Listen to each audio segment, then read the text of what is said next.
തഞ്ചി താമസിക്കുന്ന സ്ഥലത്തോട്ട് പോവാ കൊണ്ടുവിടാൻ ഹോട്ടലിലോട്ട്. ഇങ്ങനെ സ്ഥലം ഇങ്ങനെ ദുബായിൽ ഞാൻ ആദ്യമായിട്ടാടാ ഇങ്ങനെ ഒരു സ്ഥലം കാണുന്നത്.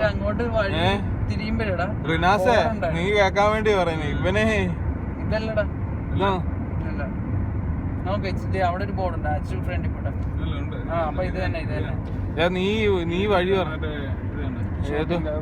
ഇതെന്താടാ ഷൂട്ടിംഗ് ക്ലബ്. ആ ഓക്കെ. അതിന്റെ അടുത്ത് മിക്കവാറും ഷൂട്ട് ചെയ്യാറെങ്കിലും ഇന്ന് രാത്രിയോടെ കാണാൻ വയ്യ.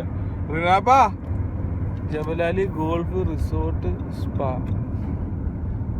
എന്നൊക്കെ പറഞ്ഞപ്പോ ഞാനേ എന്തൊക്കെയോ വിചാരിച്ച്. അല്ല ഇരുട്ടടാ ഫുള്ള്.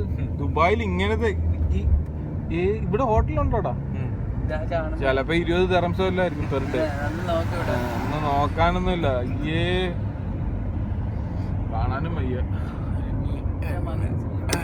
എന്നെ ഒന്ന് കണ്ടേക്ക്. ഞാൻ ഉണ്ട് ഇവിടെ ഉള്ള തഞ്ചിമോൻ മനോജ് കുട്ടൻ ഒന്നും കാണാൻ വയ്യ. മനോജിനെ സോറി. ദുബായിലും പട്ടിക്കാട് ഇവിടൊക്കെയാണടാ നീ താമസിക്കുന്നത്. എന്താടാ തഞ്ചി? അടുത്ത പ്രാവശ്യം പറയണം കേട്ടോ. അക്കോമഡേഷൻ ഞാൻ പറയുന്നിടത്ത് തരാൻ.